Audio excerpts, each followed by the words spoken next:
I have two thoughts. One is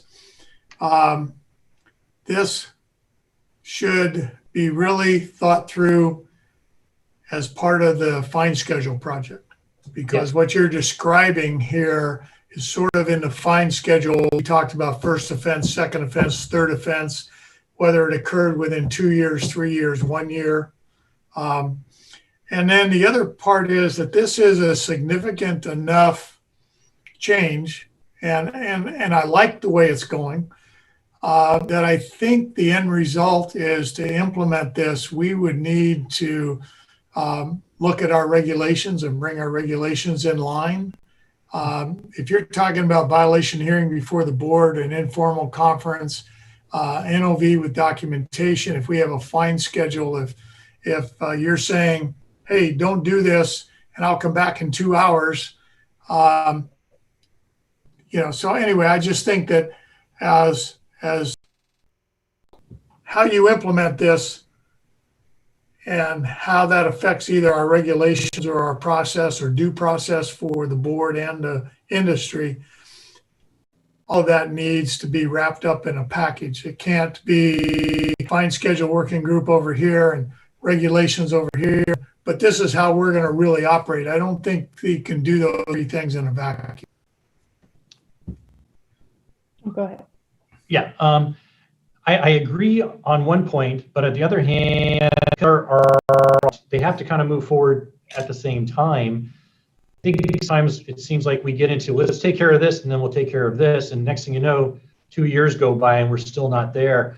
Yeah, I'm not so that we could do it without the fine schedule, because still the fine schedule is still one of those things that I'm still not totally comfortable with. I've been asked to make up this stuff, make up fines I'm comfortable with, then you present it to you guys, and then you guys are uncomfortable with. So having those fines is good, but I'm kind of still talking about the process of getting it to you. This is kind of the basis for that. So I agree, but I think that as long as working with Joan and the regulations, I tried to craft this within the regulations. So that was kind of step one, was not make up process that goes against them, but works with it. Plus, trying to create this so that it also works with alcohol, which is the next conversation in 2 weeks for me to present it to them too, because the last thing anybody wants is two separate processes as well. So. Right. No, I wasn't saying that you need to do one before the other. I'm just thinking that all three of those,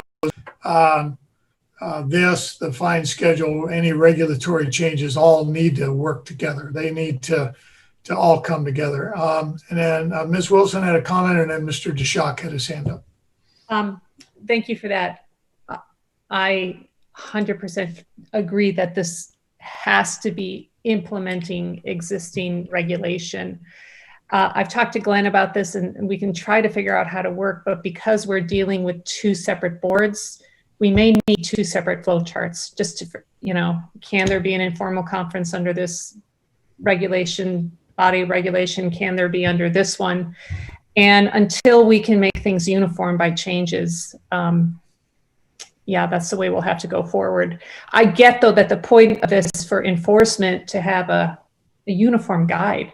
So I understand that this is a long-term goal, but there will be some unevenness based upon the statutes and regulations of both boards.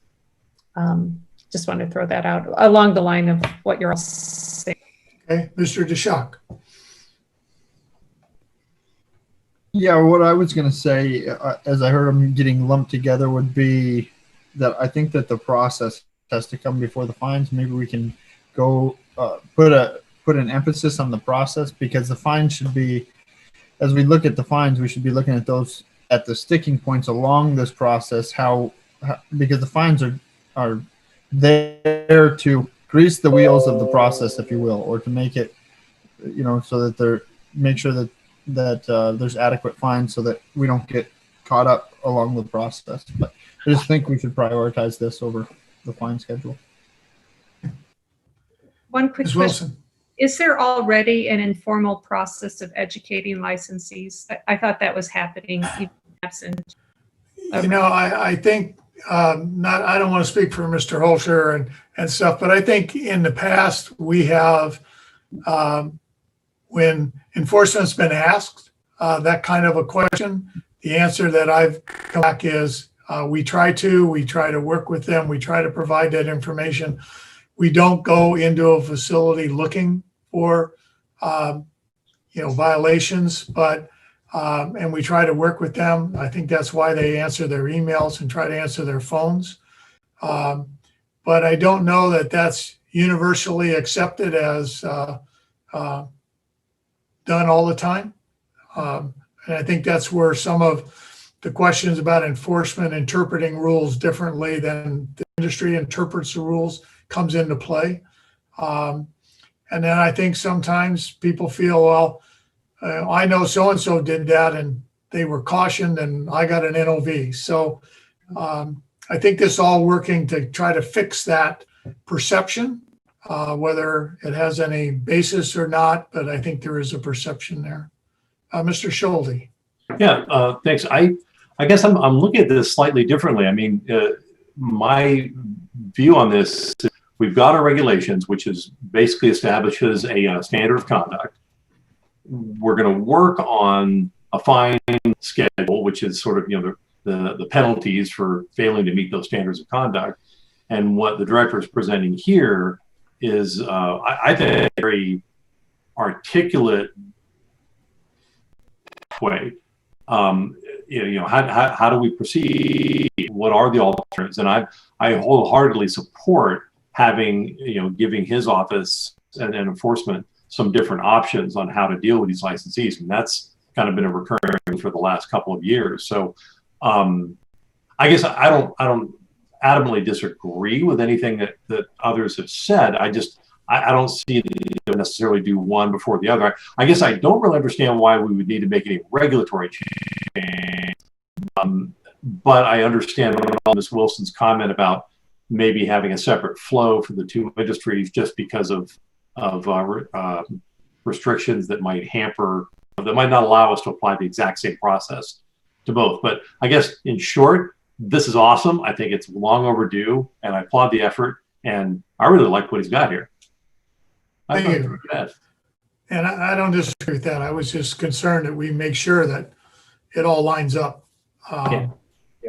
So, and that's one reason, sorry, through the chair, is that I've been working with Joan and working with, been seeding this with enforcement, with folks, even before I brought it to you, because, yeah, it has to be able to work. And knowing now that I've learned how long it takes for us to either make a new regulation or a change, I wanted to kind of see the system's not broke. It's just what the steps are. And I think we're pretty close. The alcohol's kind of giving me the same feedback, but it is going to take a couple of things. On the side of enforcement, I've had this conversation with them. Part of us bringing you something that you are going to decide if you're going to actually monetarily fine somebody needs more than just what you had gotten before, which is a NOV sheet with a few statements. I mean, very, very basic. But now, in order to actually do this, we need to present you with more, which means more detailed narratives as to here's what happened, here's all the circumstances. And enforcement feels strongly enough about a process like this that they said they're willing to do that. They are willing to put forth a high quality product, but I'll be honest with you, they're scared that they're going to do all of this and the board isn't going to take the quality time to do it and to make decisions so that at the end of the day, the decisions are fast, justice is done fairly and swiftly. And so that's kind of the next part of this is saying to you, they're willing to do that. You as board members are going to have to be willing to, if again, we're all in this together, willing to take the time and set up time in your meetings to say, this is now the time of the day that we're going to look at these tickets or NOVs with a accusation. So it's going to take everybody. That's kind of the next step. Any other questions before I move on? I don't see any. Okay. And this is kind of what it would look like. I just kind of wanted you to see what it might look like on your board agenda for the let's say January or something, where you'd see it. And the ones that say like no contest might be that they've met with us and they're willing to take responsibility and willing to take the particular fine, whether it's something we bring forward to you or not. But then there's always going to be those that want their day in front of you. And so you might be able to consider, we're going to go ahead and take a vote on no contest all at once and say these 10, yep, you're done. Or let's go ahead and listen to this particular license and move on. So it might like something like that. But when we go in front of you, here's the hearing, and there's those two things. There might be a no dispute, and we would present that. We present that the licensee wants to plead no contest, that they're willing to take this, and they're willing to agree to this, and then it's up to you.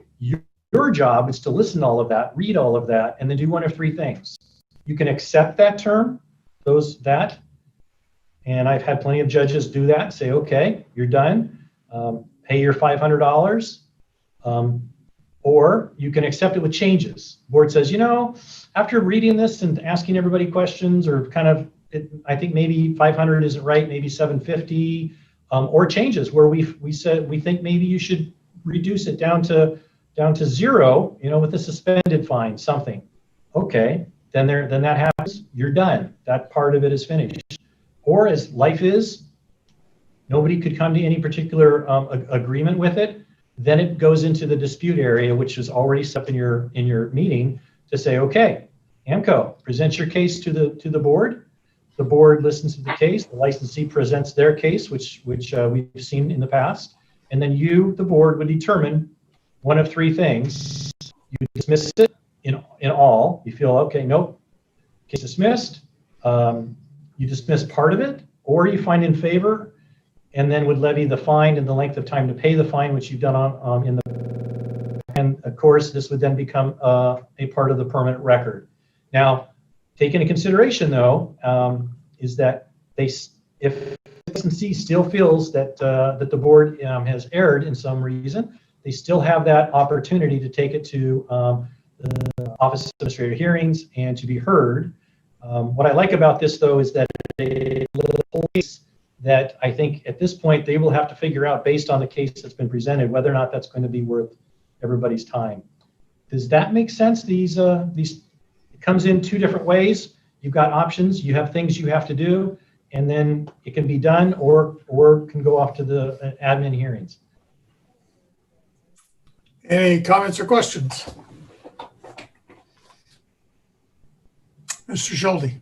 Yeah, I like I said, I think this makes a lot of sense to me. I mean, there's probably some step in the process that I don't envision right now, or I don't recognize, just because I haven't been through one of these. But this makes sense for me. And the thing I like about it is it gives some clear guidance both to staff and to the licensees, so they kind of know what to expect, whether they're in southeast or up in Fairbanks or out one of the western villages, communities. I really like the effort to bring some standardization to the process. So I applaud this effort. Well, I think that this also has, that's really well taken, and that was something for some consistency across the board. But also, I would like this process, whatever it ends up being like, this should be part of our training for new investigators, for licensees, for out to the industries. This should be on our website.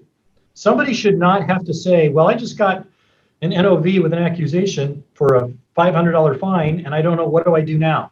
That is something that all of us should be able to do, whether you're a board member or a member of the industry.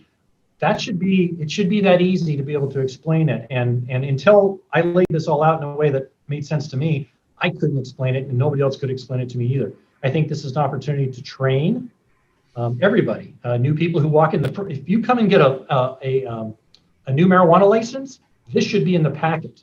This should absolutely be part of something that everybody knows when you get a license. Oh, by the way, here's what may happen if you violate some of these rules that you've agreed to do. So, other questions so far in this serious violation? Basically, a fine flowchart so far.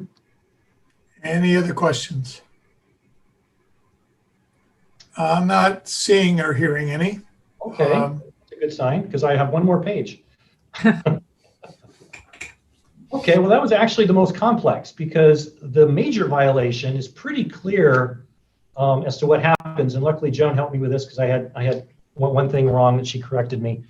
So this is the major. This is where, based on the circumstances and the violation of the statute, that it's so serious that they are looking at somehow losing their license on top of a fine. So I'm calling this the major violation, and that we either suspend it right immediately under statute because something was so serious, or as part of an ongoing investigation. You'll see that the paperwork is the same. They're going to get a notice of violation. They're going to get the written complaint, which is a narrative. You're going to get everything just like in the yellow for the serious. You're going to get a probable preponderance of the evidence. You're going to have any prior information, the recommendation of fines or taken from the fine schedules. It'll be signed by the investigating officer. There will be a written accusation, probably just a one-page. This is something else that I had problems with, that this office was taking a long time to do NOVs and accusations because your director was so busy with all the other things they had to do. We literally have a case that was brought to my attention that took 18 months. And that needed to stop. And the way I see to fix it is the way that I dealt with district attorneys. As the investigator, I would write my whole complaint and my narrative, because who knows the case better than the investigator? And then they would look at it, one page, see Klinkhart's report and narrative, and that this is a violation of this, and this. So that's what I would like to do, and that is have the good investigator write their whole thing out, give all this information, do this great case to bring in front of you. I review it, and I say, yes, based on this is what we have. It can be a one-page batches to it, and then we bring it before you, either in a board meeting or due to the seriousness and accusation hearing before you, which we have done, I think, one in the last year, where we present the case, the board determines what we're doing, they make a determination, and it's done, but they still have the option of going to administrative hearing. So in a sense, the circumstances, the easier the flow chart is. And I think that when you look back, my intention would be that the vast majority of things would be handled in the green section with either verbal warnings or written warnings. And then we're going to have a section, a number that'll be dealt with by you folks during a meeting. And this should hopefully be, knock on wood, the only once in a while sort of a thing. So that, Mr. DeShock and Ms. Wilson. Yeah, under the major violation section, the only thing I think that we should consider a bunch is whether or not we're going to have a suspension hearing on the agenda during a regular board meeting. I would be, unless there was absolutely no way that we could do it another way, I would caution us against that. I think that that's a serious enough item that it should be treated on its own as an emergency meeting. I mean, if we're doing a working group or something, you're talking about suspending a license from an operating business. I don't think it should be in the same vein as going through some of the other stuff that we do during a regular board meeting. Okay, Ms. Wilson. So to just tag on to Mr. DeShock, we do know that if it's a summary suspension, the statute sets out the time in which we have to go to hearing, or the regulation, excuse me. And then I think your point is well taken about other kind of suspensions.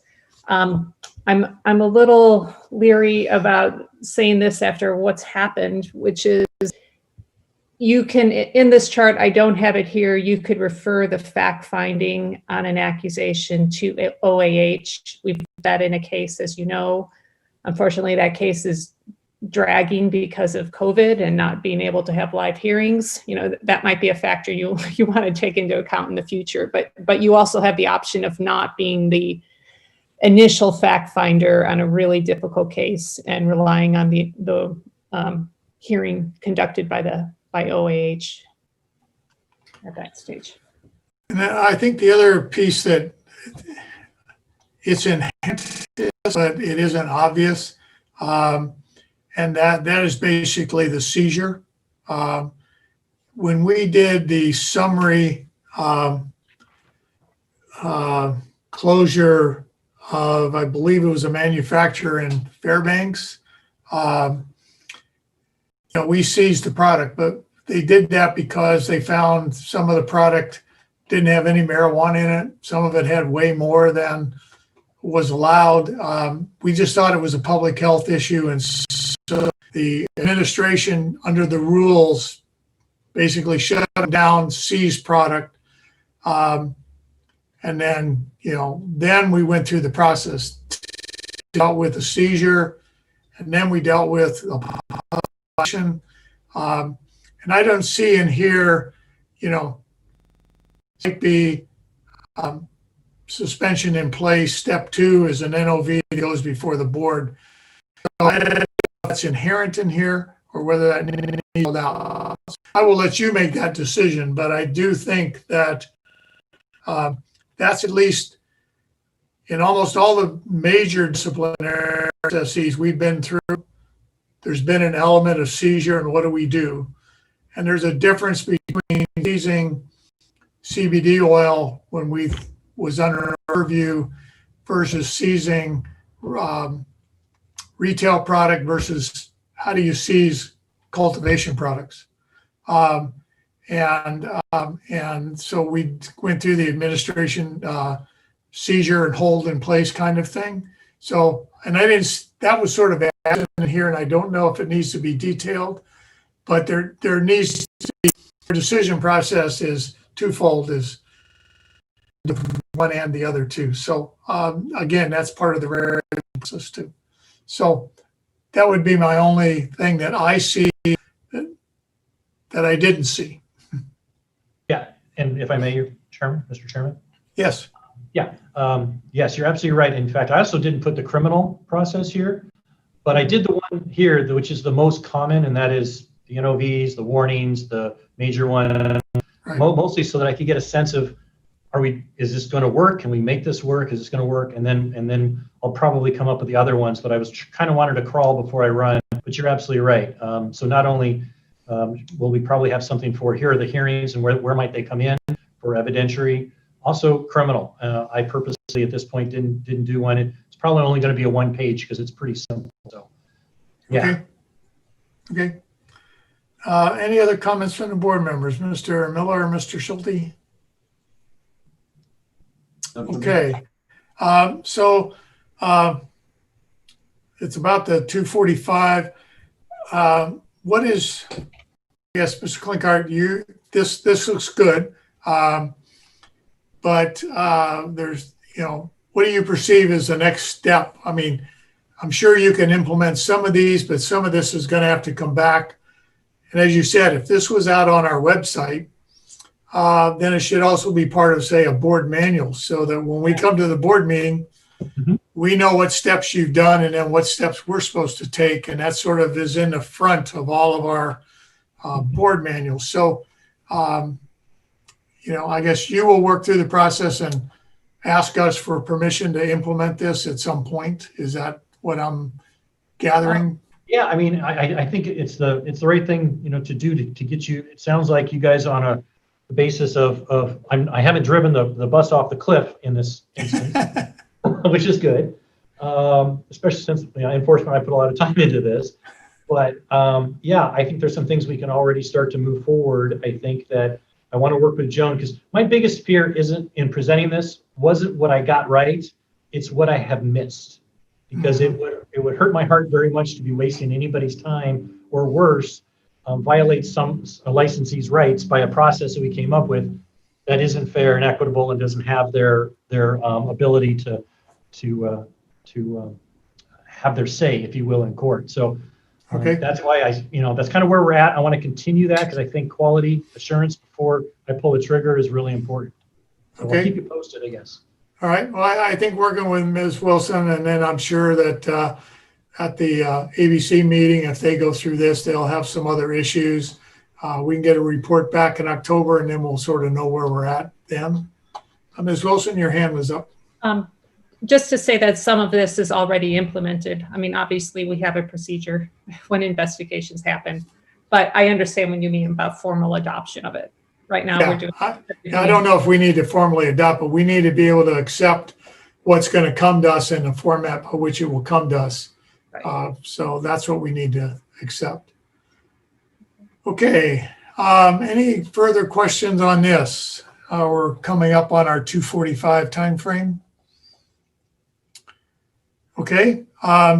Then just for your all information before anybody else does, I know all of you board members that Mr. Klinkart sent out a draft of a letter that I intended to send to the Office of Management and Budget saying that this board would like to be part of the budget discussion on our budget.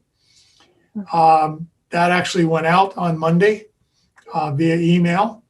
By Monday afternoon, or was it last week? It was last week sometime. Anyway, on the 25th of September, I've been invited to be with staff and the Department of Commerce with OMB to discuss the budget.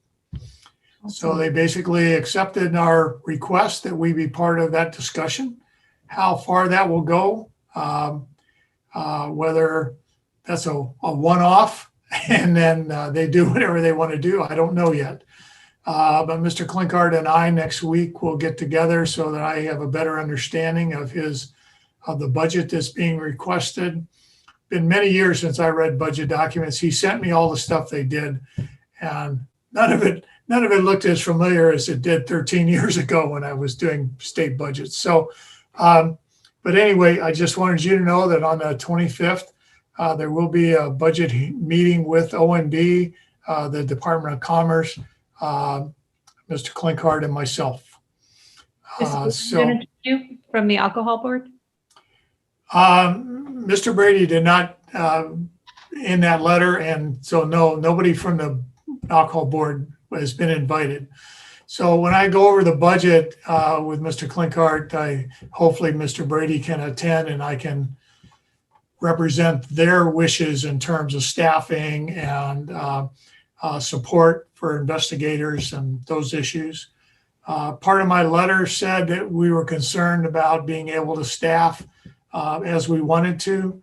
I did receive a phone call from the division director at Commerce that operates their budget, was asking about that. And I brought up the issue of them saying no to us hiring positions that were already in existence. She didn't respond, but she said, okay, I understand now. So we'll see after the meeting on the 25th if this is a one-off or whether we have gotten a little bit of the nose under the tent. But I just wanted all of you to know that that letter did in fact go, and we actually got a positive response. So I was really happy about that.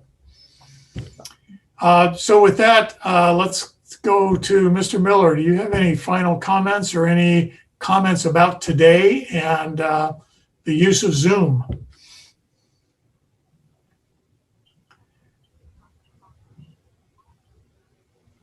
You're off mute, Mr. Miller, but I don't hear you talking.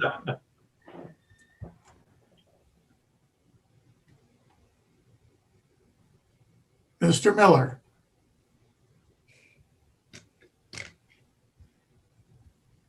Nope, still don't hear you talking, Mr. Miller. Keep trying. We'll go to Mr. DeShock.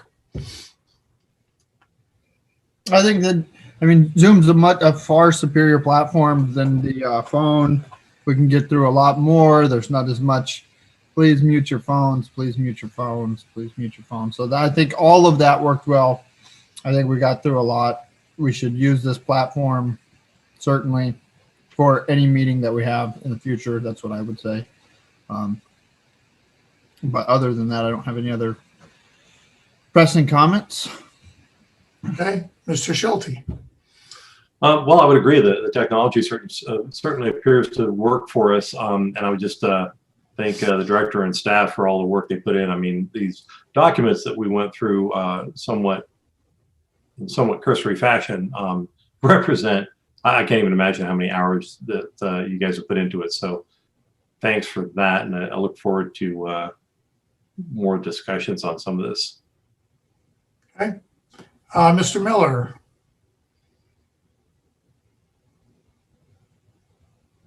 Mr. Miller, I still can't hear you. Did your mic go away?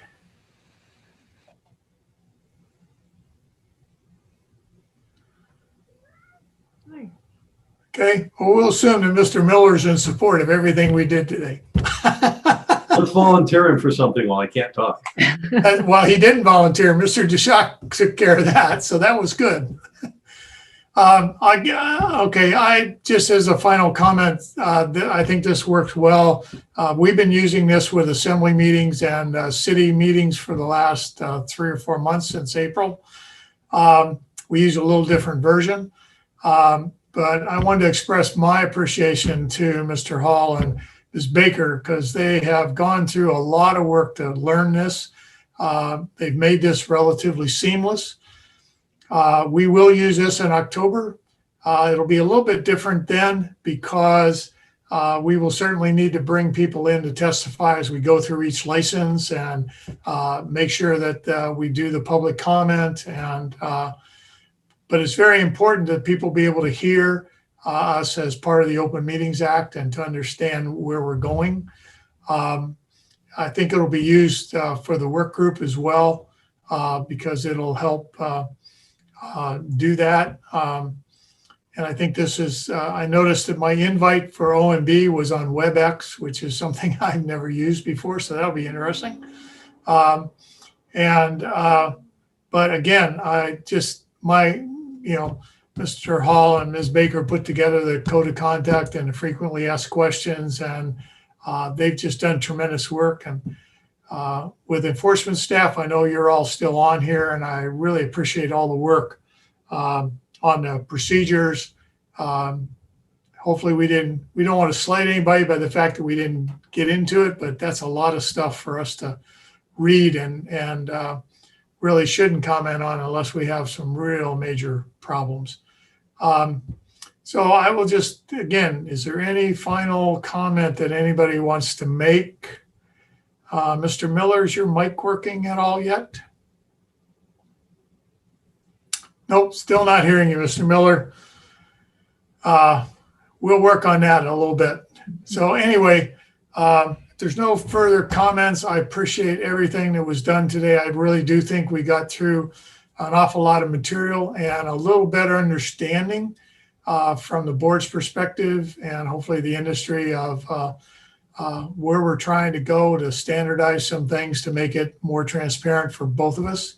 And Mr. Klinkard and Mr. DeShock, you have the next working group responsibility, and we wish you luck.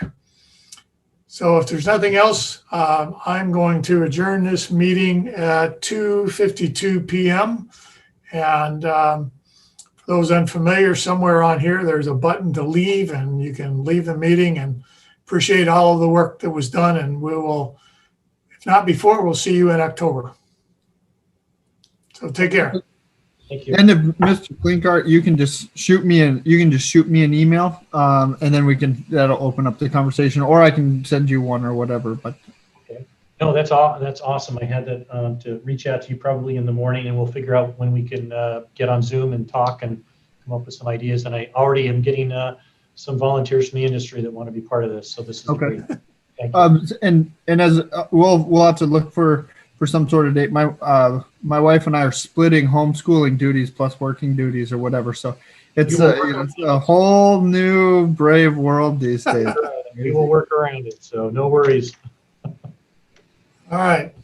Thanks, everybody. See you in October. Thanks, Nate. Thanks, Randy. You guys did great.